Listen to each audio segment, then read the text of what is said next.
Hello friends, ఈరోజు వీడియోలో vegetable పాస్తాని హెల్తీగా ఇంట్లో ఉన్న వాటితోటే సాసులు కొనకుండానే సింపుల్గా టేస్టీగా ఎలా తయారు చేసుకోవాలో మన వీడియోలో చూపించబోతున్నాను. జనరల్గా పాస్తాలంటే మైదా పిండి అని అనుకుంటారు కొంతమంది. ఈ మధ్యకాలంలో మనకి వీట్ ఫ్లోర్తో కూడా చాలా హెల్తీగా దొరుకుతున్నాయి మార్కెట్లో.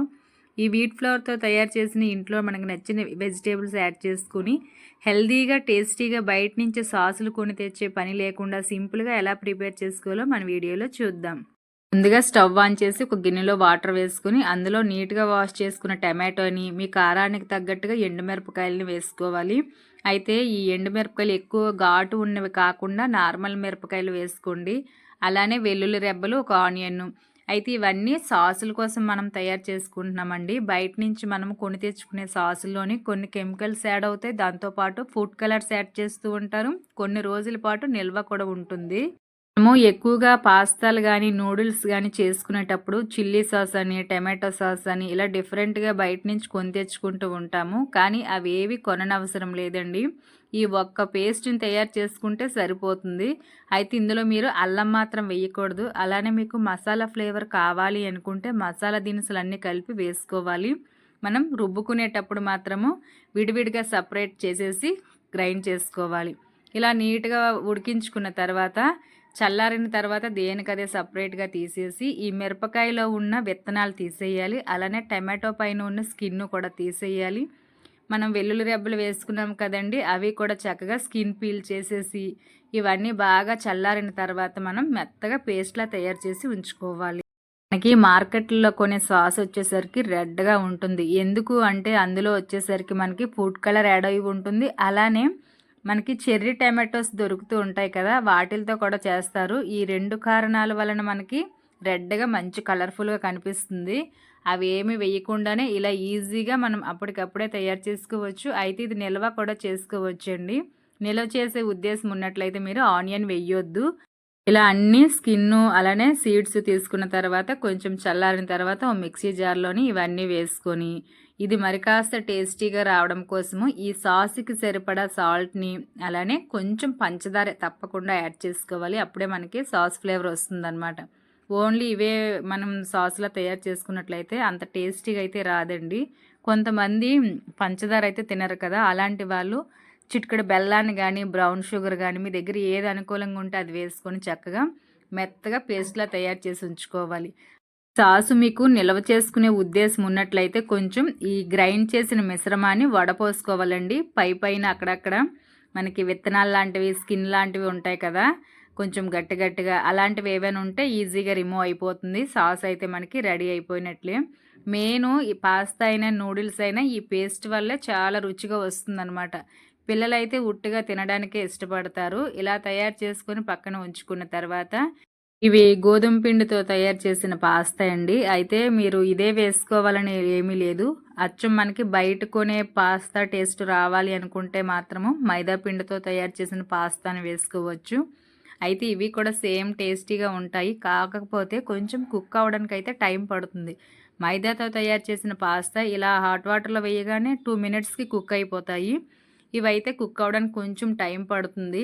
ఈ మధ్యకాలంలో చాలామంది ఏదో హెల్త్ ప్రాబ్లమ్స్ చిన్నగా ఫేస్ చేస్తూ ఉంటున్నారు కదా, అందుకు కానీ ఇంకా మైదాతో తయారైన ఫుడ్స్ స్కిప్ చేస్తేనే మంచిదని ఉద్దేశంతో నేను ఈ పాస్తాను తీసుకొచ్చానమాట. అవి మనకు నచ్చినన్ని తీసుకొని స్టవ్ ఆన్ చేసి బాండీలో వాటర్ వేసుకొని అందులో మనం పాస్తాను వేసేసుకున్న తర్వాత ఈ పాస్తాకి తగ్గట్టుగానే చిటికెడు సాల్ట్ని, కొంచెం ఆయిల్ వేసుకొని ఒక 80-90% మాత్రమే కుక్ అవ్వాలి. ఇవైతే కొంచెం కుక్ అవ్వడానికి అయితే టైం పడుతుందండి. పాస్తా ఉడికించేటప్పుడు మాత్రం తప్పకుండా చిటికెడు సాల్ట్, ఆయిల్ వేసుకోవడం వల్ల కొంచెం టేస్ట్ అలానే మనకి పొడిగా ఈ పాస్తా సపరేట్గా బాగా వస్తుంది. కుక్ చేసుకునేటప్పుడు మనం తప్పకుండా జాగ్రత్తగా గమనించుకొని కుక్ చేసుకోవాలి. ఓవర్గా కుక్ చేసినట్లయితే ముద్దగా అదోలాగా అయిపోతుందనమాట. ఈ పాస్తా దేనికి అదే సపరేట్గా పొడిగా ఉంటేనే చాలా టేస్టీగా ఉంటాయి. ఇలా 80-90% ఉడికించుకున్న తర్వాత ఇందులోని వాటర్ అంతా మనము సపరేట్ చేసేసుకోవాలి. చేసుకొని మీరు ఉడికించేటప్పుడు కాస్త ఎక్కువగా కుక్ అయినట్టు ఉంది అని అనిపిస్తే మాత్రం పైనుంచి కొంచెము కూల్ వాటర్ వేసుకోండి. లేదు అనుకుంటే మాత్రము అవసరం లేదు. ఇలా వాటర్ అంతా రిమూవ్ చేసుకొని పక్కన పెట్టుకున్న తర్వాత స్టవ్ ఆన్ చేసి బాండీలో ఆయిల్ వేసుకొని హీట్ అయిన తర్వాత చిటికెడు పసుపుని వేసుకోండి. ఈ పసుపు వేయడం వల్ల కలర్‌ఫుల్‌గా, టేస్టీగా ఉంటుంది. పసుపు యాంటీబయాటిక్ కనుక మనకు ఆల్రెడీ తెలిసిన విషయమే. హెల్త్‌కి కూడా చాలా మంచిది. అది ఆయిల్‌లో మాత్రమే వేసుకోండి. వేసుకున్న తర్వాత క్యారెట్‌ని, బీన్స్‌ని నేను కొంచెం సన్నగా, పొడవుగా కట్ చేసి వేశాను. మరీ మెత్తగా కూడా ఫ్రై చేయకూడదు. అలానే ఫ్రై చేసేటప్పుడు స్టార్టింగ్‌లో మీరు సాల్ట్ మాత్రం వేయొద్దండి. ఇవి కొంచెం 50% మాత్రమే బాయిల్ అయితే సరిపోతుంది. జస్ట్ పచ్చివాసన పోతే సరిపోతుంది. ఓవర్‌గా ఫ్రై చేయనవసరం ఏమీ లేదు. అలానే నేను బ్రోకలీ అంటాం కదా! గ్రీన్ కలర్ కాలీఫ్లవర్ అంటారు కొంతమంది. అది కూడా కట్ చేసి ఉంచుకున్నాను. అయితే అది ముందుగానే వేసేసినట్లయితే ఎర్లీగా బేగా కుక్ అయిపోతుందనమాట. ఇది కొంతమంది పచ్చిగా సలాడ్‌లా తింటూ ఉంటారు. ఈ బ్రోకలీ నేను ఎక్కువగానే వాడుతూ ఉంటానండి. నేనెప్పుడు గమనించేదేటంటే నార్మల్ కాలీఫ్లవర్ కన్నా ఇది కొంచెం ఎర్లీగా కుక్ అయిపోతుందనమాట. ఎర్లీగా సాఫ్ట్‌గా అయిపోతుంది. ఇలా 50% ఫ్రై అయిన తర్వాత మనం ముందుగా ఉడికించుకున్న పాస్తాను వేసేసుకొని ఒకసారి బాగా మిక్స్ చేసుకోవాలి. చేసుకున్న తర్వాత మనం ముందుగా తయారు చేసుకున్న పాస్తా ఉంది కదండీ! అది కూడా వేసేసుకోవాలి. అలానే మీ దగ్గర పాస్తా మసాలా ఉంటే ఒక 2 ప్యాకెట్ల వరకు వేసుకోవాలి. మనకి చిన్న చిన్నగా 5 రూపీస్‌యి దొరుకుతాయి కదా! అవి 2 అయితే సరిపోతాయి. అలానే మీ దగ్గర పాస్తా మసాలా లేని యెడల మ్యాగీ మసాలా వేసుకోవచ్చు. అది కూడా లేని యెడల ఇంట్లో నార్మల్ గరం మసాలా వేసుకోవచ్చండి. కొంచెం ధనియా, జీరా పౌడర్ కూడా ఎక్స్‌ట్రా యాడ్ చేసుకుంటే మరి కాస్త టేస్టీగా ఉంటుంది. నేను ఇది పాస్తా మసాలా 2 ప్యాకెట్స్ వరకు వేసాను గనుక ఇంక నేను సెపరేట్‌గా గరం మసాలు ఎటువంటివి కూడా వేయటం లేదు.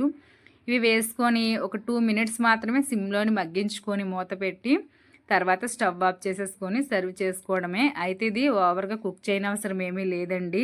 పాస్తా వెజిటేబుల్స్‌కి మనం వేసిన ఫ్లేవర్స్ పడితే సరిపోతుంది. మరీ పొడి పొడిగా మీరు ఫ్రై చేసినట్లయితే చల్లగా అయిన తర్వాత మరి కాస్త టైట్‌గా అయిపోతుందనమాట. కొంచెం పైన సాస్ గ్రేవీలాగా సాఫ్ట్‌గా ఉంటేనే చాలా టేస్టీగా ఉంటాయి. మరి కాస్త మీకు ఫ్లేవర్ ఇష్టం ఉన్నట్లయితే అంటే చిల్లీ ఫ్లేవర్ కొంతమందికి ఎక్కువగా ఇష్టం ఉంటుంది. అలా ఇష్టం ఉన్నట్లయితే పైనుంచి కాస్త రెడ్ చిల్లీ పౌడర్‌ని కూడా వేసుకోవచ్చు. కాస్త స్పైసీగా ఉంటాయన్నమాట.